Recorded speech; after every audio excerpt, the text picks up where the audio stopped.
दोस्तों UP DElEd online admission form 2023 दोस्त लगातार आपके बीच से कमेंट आ रहे हैं कि भैया आज आपकी वीडियोस नहीं आए। बिल्कुल मैं जानता हूं कि आज आपके बीच में डीएलएड के संदर्भ में अभी तक कोई भी वीडियो प्रोवाइड नहीं किया गया है, जिसके पीछे कारण था मैंने आपको बताया था कि आपकी इस डीएलएड एडमिशन वेबसाइट फीस तमाम समस्याओं को लेकर पीएनपी जाया जाएगा। वहां से जो भी सूचनाएं मिलेंगी आप सभी को इन्फॉर्म किया जाएगा। तो बिल्कुल आप देख पा रहे हैं 1,72,502 सीटों पर हो रहा प्रवेश। पीएनपी सचिव का बयान, जाहिर सी बात है कुछ अपडेट्स निकल कर आ रहे हैं सचिव जी के अनुसार, उसको भी हम आपके बीच में शेयर करेंगे। नीचे यहाँ काउंसलिंग का अंतिम मौका, आपको पता है जो काउंसलिंग प्रक्रिया चल रही है उसका जो अंतिम मौका है वो वर्तमान समय में चल रहा है। नीचे हम अब नहीं होगा 5,000 का पेमेंट।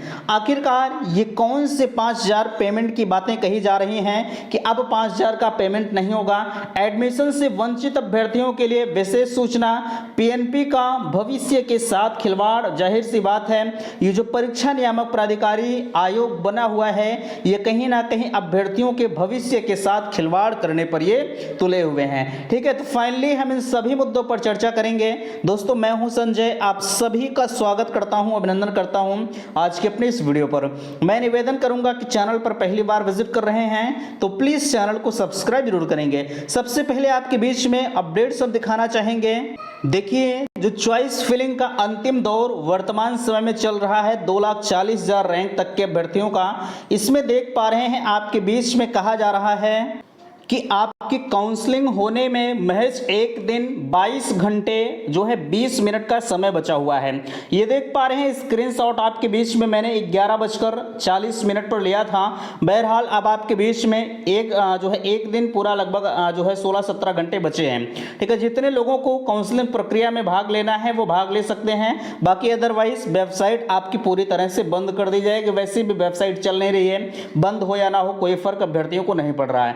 देखिए यहां मैंने आपके बीच में बताया 5,000 पेमेंट करने की जो अंतिम तिथि है वो समाप्त हो चुकी है। यहां देख पा रहे हैं पूरी तरह से जो फर्स्ट फेज यानी 1 से 2,40,000 रैंक तक के जितने भी अभ्यर्थी थे सभी को 5,000 पेमेंट काउंसलिंग शुल्क के रूप में जमा करना था। वो जो है 15 सितंबर से शुरू हुआ था और 3 अक्टूबर यानी कल के डेट तक फाइनली वो समाप्त हो गया। ठीक है, ये सारे प्रोसेस आपको पता है। यहाँ लास्ट चरण जो काउंसलिंग चल रही है वो 30 सितंबर से 5 अक्टूबर तक चलती रहेगी और यहाँ टोटल जो है 1.5 लाख से 2,40,000 तक जितने भी अभ्यर्थी हैं सभी को इस काउंसलिंग प्रक्रिया में पार्टिसिपेट करना था। यानी पहले दूसरे तीसरे चरण में अगर किसी को काउंसलिंग के लिए कोई कॉलेज नहीं मिला था तो वो भी इस प्रक्रिया में पार्टिसिपेट कर सकता था।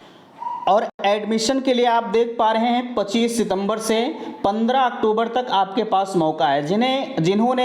जिनका कॉलेज पहले अलॉट हो चुका है 30 सितंबर तक 25 सितंबर को वो फाइनली एडमिशन प्रक्रिया में भाग ले सकते हैं। लेकिन अभी जो 1.5 लाख से 2,40,000 अभ्यर्थियों की काउंसलिंग प्रक्रिया चल रही है उनका जो कॉलेज अलॉटमेंट है वो 6 अक्टूबर को जारी होगा।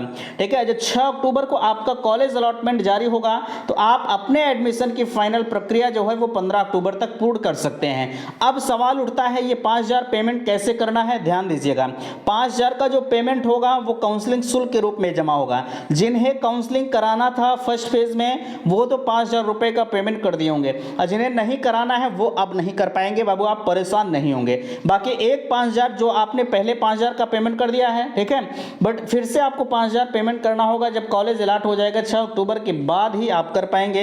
यानी परसों के बाद फाइनली जो कॉलेज अलॉटमेंट की प्रक्रिया है जब निकल कर आएगी तो आप जो है कॉलेज को लॉक कर पाएंगे। ठीक है, चलिए इतनी चीजें आप समझ गए। अब सवाल उठता है, मैंने आपको यहां लिख भी रखा है कि 1,72,502 सीटें टोटल खाली हैं। अब पीएनपी सचिव का क्या कुछ बयान आ रहा है। यहां 5,000 के पेमेंट पर मैंने चर्चा कर दिया कि अब आप पेमेंट नहीं कर पाएंगे और काउंसलिंग का जो अंतिम दौर है वो इस समय चल रहा है। महज 2,40,000 तक जिनकी रैंक थी उनके लिए बात मैं कर रहा हूं।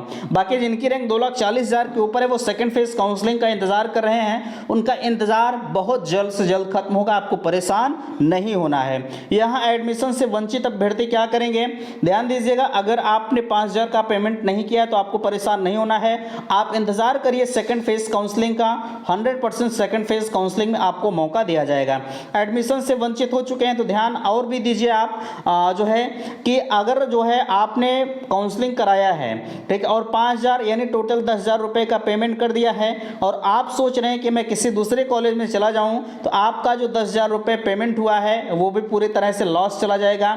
और दोबारा से जब आप सेकंड फेज में भाग लेंगे तो आपको 5,000 रुपये का 2 बार पेमेंट फिर से करना होगा। इसलिए अभी भी आपके पास वक्त है, समय है, आप बिल्कुल जो है देख लीजिए। अगर आपको जहां भी एडमिशन लेना है, अगर कोई कॉलेज मिल गया है तो बेहतर है, अन्यथा किस स्थिति में मामला आपका गड़बड़ हो जाएगा। ठीक है, यहाँ अच्छा, इनसे जब पूछा गया कि महोदय वेबसाइट नहीं चल रही है, अभ्यर्थी परेशान है, लगातार उनके कॉल्स आ रहे हैं, तो इनका एक ही कहना था कि वेबसाइट के संदर्भ में जो है ऊपर स्तर तक बात किया जा रहा है। अब क्या बात करेंगे जब वेबसाइट आपकी चलेगी नहीं, मौका खत्म हो जाएगा, तो बात करने ना करने से कोई फ़ायदा नहीं है। भैया देखिए जो है सिर्फ इनसे जो है इनके आश्वासन को हम लोग समझ सकते हैं, है ना। आप खुद समझिए कि अब अंदर तो जाकर कोई संशोधन तो करेगा नहीं, अगर करेंगे करवाएंगे तो यही महोदय करेंगे। ठीक है, बाकी उसमें किसी का कोई जोर चलने वाला नहीं है। लोग लाख कोशिश कर लें लेकिन कुछ नहीं होगा।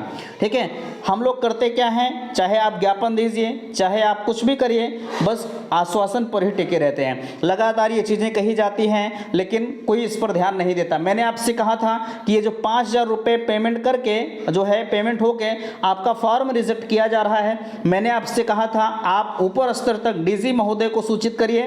ठीक है, मुख्यमंत्री जी को टैग करिए, ईमेल करिए, मैसेज करिए, जो भी सोशल मीडिया के माध्यम उनसे उनका प्रयोग करिए, लेकिन किसी ने नहीं किया। ठीक है, अब जिनका फॉर्म रिजेक्ट हो गया है वो भी कर सकते हैं और जिनका नहीं हुआ है वो भी कर सकते हैं। 2511 फॉर्म रिजेक्ट हुए हैं और 2511 फॉर्म को 5,000 रुपये के हिसाब से आप जोड़ लीजिए, इनके पास कई लाख रुपए आते हैं। ठीक है, इसलिए अब इसके जिम्मेदार आप खुद हैं। ठीक है, मैं आपसे इतना फिर से कहूँगा कि आप माननीय मुख्यमंत्री जी को टैग करके इसके बारे में सूचनाएं दें कि महोदय 5,000 रुपये हमारे फॉर्म को रिजेक्ट करने के लिए परीक्षा नियामक प्राधिकारी के द्वारा अवैध तरीके से लिया जा रहा है। ठीक है, ये हम अवैध ही बोलेंगे चूंकि अवैध तरीका है। जब अगर आपको रद्द ही करना है किसी का फॉर्म तो आप पहले से रद्द कर दीजिए, चूंकि पहले से उनका डाटा आपके पास पड़ा हुआ है। ठीक है, पीएनपी कर रही भविष्य के साथ खिलवाड़, अगर आप जो है आप बच्चों के भविष्य के साथ खिलवाड़ नहीं करते तो आप उनसे 5,000 रुपये ठग कर नहीं ले जाते। ठीक है, आप क्यों 5,000 रुपये ले रहे हैं, आप इसका जवाब दीजिए। इनसे इस चीज़ के बारे में पूछा गया तो इन्होंने कोई भी जवाब नहीं दिया। ठीक है, हालांकि ये जोर जबरदस्ती भी नहीं किया जा सकता, ऐसा नहीं कि माइक लेकर एकदम सटा रहे। ठीक है, ये चीज़ें संभव नहीं है। फिलहाल के लिए मैं आपसे ज़रूर कहूँगा कि अगर आप काउंसलिंग प्रक्रिया चॉइस फिलिंग का ऑप्शन नहीं आ रहा है तो बिल्कुल आप थोड़ा सा ट्राई करते रहें भैया, चूँकि अन्यथा की स्थिति में आपको समस्याओं का सामना करना पड़ सकता है। ठीक है, तो आशा करते हैं दी गई जानकारी से आप संतुष्ट हैं। प्लीज़ वीडियो को लाइक कीजिएगा, शेयर कीजिएगा और चैनल पर फर्स्ट टाइम विजिट किए हैं तो चैनल को सब्सक्राइब जरूर कीजिएगा। वीडियो समाप्त करते, थैंक्स, धन्यवाद।